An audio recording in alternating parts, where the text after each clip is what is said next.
pessoal, agora nós vamos ver a análise vertical no passivo. Então nós temos o grupo do circulante e o grupo do não circulante e o patrimônio líquido, que tem o capital e reservas de lucros e prejuízos, né? Então vamos entender um pouquinho aqui o que a gente pode estar falando disso aqui. No grupo, quando eu fiz aquela análise, igual vocês viram lá no ativo, eu tinha subdivisões. Por dentro do empréstimo eu tinha subdivisões, assim como lá tinha disponível, aí dentro do disponível eu tinha caixa, bancos, aplicações, então tinha subdivisões dentro do ativo. Aqui no passivo eu não tenho subdivisões dentro do circulante. Então quando eu falo em fazer a análise por grupo, aqui no passivo, ele realmente não vai ter funcionalidade, não tem subgrupo nisso aqui, tá? Então o que eu vou fazer? Olha, eu vou ocultar essa parte aqui, e nós vamos trabalhar essa análise, a vertical, em cima do que? Circulante e não circulante e total do passivo, tá? Então, vamos entender um pouquinho sobre as contas aqui. Empréstimos e financiamentos, tá? Pegou empréstimo no banco, financiamento de um veículo, os fornecedores que nos venderam mercadorias, ordenados e salários a pagar, encargos sociais a recolher, obrigações fiscais, adiantamento de cliente, o cliente me adiantou querendo comprar, eu tenho uma obrigação com esse cliente em entregar o produto para ele, né? Provisões trabalhistas, no caso de alguma ação judicial ou de reconhecer que determinada atividade, os funcionários entram na justiça e vão requerer algum valor a fim disso, né? E empresas coligadas, que é do grupo, né? E outros valores aqui, tá? Então, analisando a primeira parte, essa parte do circulante, olha só. Nós vamos pegar em relação ao total do circulante. O que mais representou aqui foi o quê? Os 32% de empréstimo e fornecedores, né? 32% e 49% de fornecedores. Então, estes dois valores aqui, ó, eles representam 81% de todo o circulante. Então, a gente fala que o capital de terceiros se concentra na maior parte nesses dois itens aqui. Quando a gente vai para o ano seguinte, olha, no X2, nós identificamos o quê? Que dentro de empréstimos e financiamentos nós temos 16% sobre o total do circulante e fornecedor eu passo até 3%. Porém, olha aqui empresas coligadas. Neste ano, que antes era 3% sobre o total do passivo, total do circulante, eu passo a ter 66% sobre o total do circulante. Então, o que eu fiz? Praticamente, a gente quase que troca essas duas dívidas por essa, quase que troca. Possivelmente, porque empresas coligadas podem estar cobrando um juros menor, tá? Pode ter um diferencial que a empresa conseguiu no mercado, com as parcerias, enfim.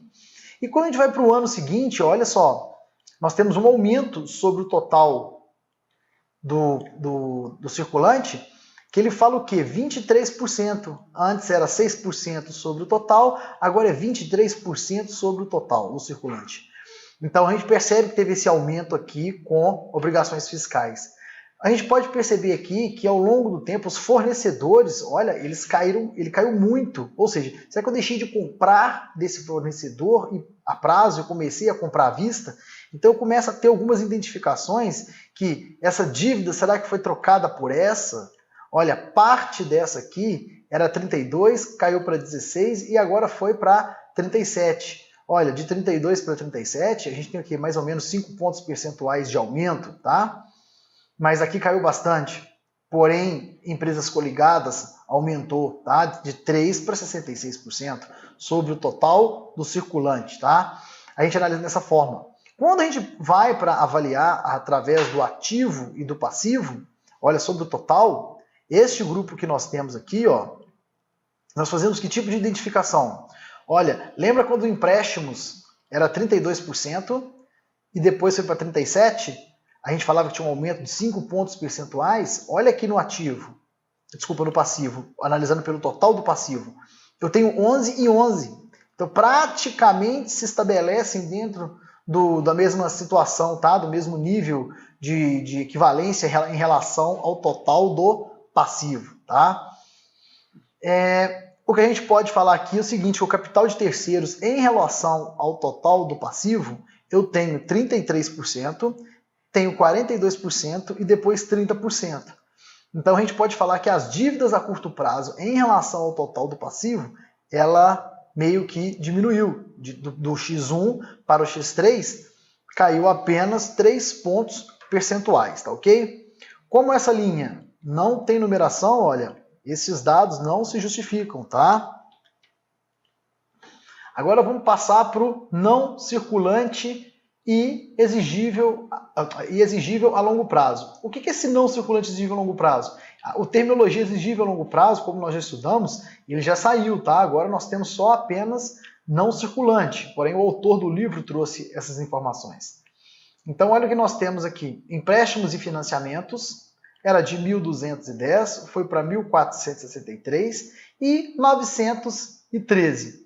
Olhando em porcentagem em relação ao total do não circulante, eu tenho 62%, 70% e 53%. Olha, de 62 para 53, eu tive uma pequena variação do que considerar de 62 a 72, aqui 10%, né? E deste ano para o outro, desculpa, de 62 para 72, tem mais ou menos 10 pontos percentuais.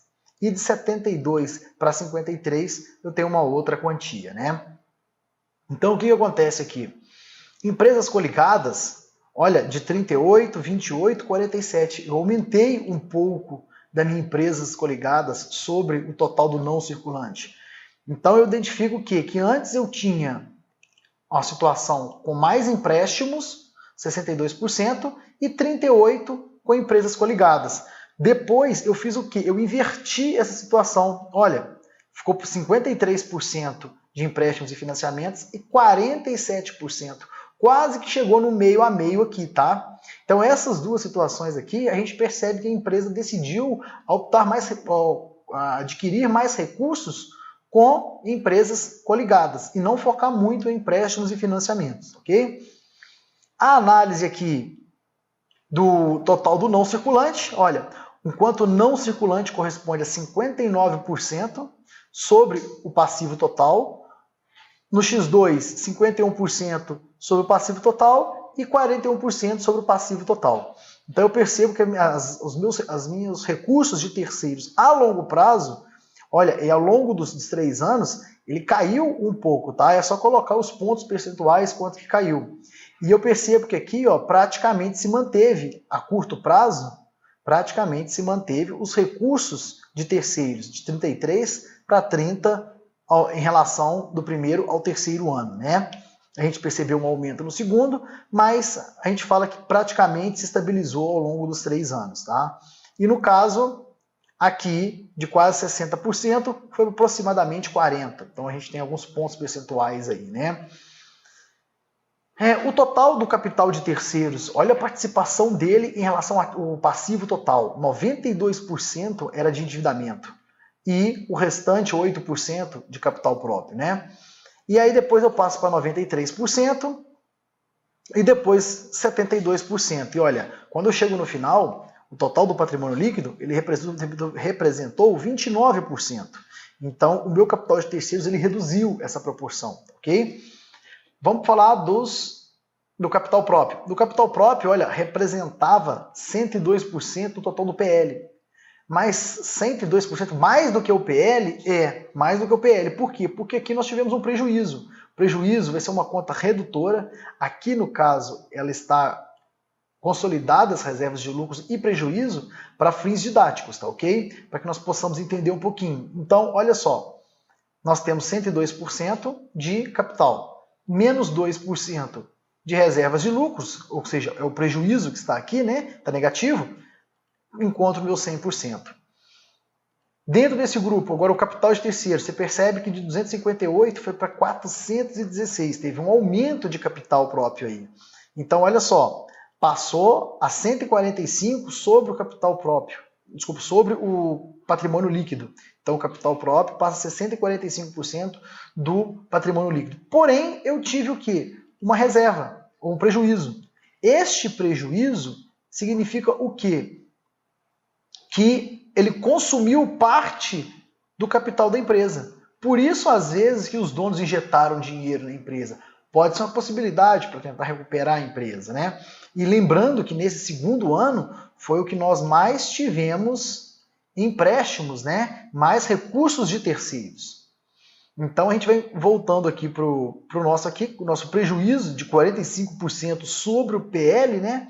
E quando a gente vai para o ano seguinte, olha só, por mais que eu tenha feito um aporte de capital aqui, ó, eu começo a pagar o meu lucro, pagar o meu prejuízo e passo a obter lucro. Então o meu capital de 1 milhão, ele corresponde a 85% do meu patrimônio líquido e eu tenho 15% agora de lucro, porque era prejuízo nos 2 anos e passou a ter lucro neste ano, ok? E analisando, igual nós já fizemos uma análise aqui pelo total do ativo e passivo, nós identificamos que o patrimônio líquido representa 8, 7 e depois 29% da estrutura de capital da empresa, ok? Calculando, para poder escrever aí, para vocês elaborarem o relatório, é só pegar de um indicador para o outro, de 8 para 7, quantos pontos percentuais, deu 1 ponto percentual, então essa variação é 1 ponto percentual em relação ao total do ativo, ou total do passivo, que nós estamos no passivo, podemos falar do passivo, né? Então eu tenho uma variação do ano X1 para o ano X2, na conta patrimônio líquido, tá? Na conta patrimônio líquido, eu tenho uma variação de 1 ponto percentual do ano X1 para o ano X2 em relação ao seu total do passivo, ok?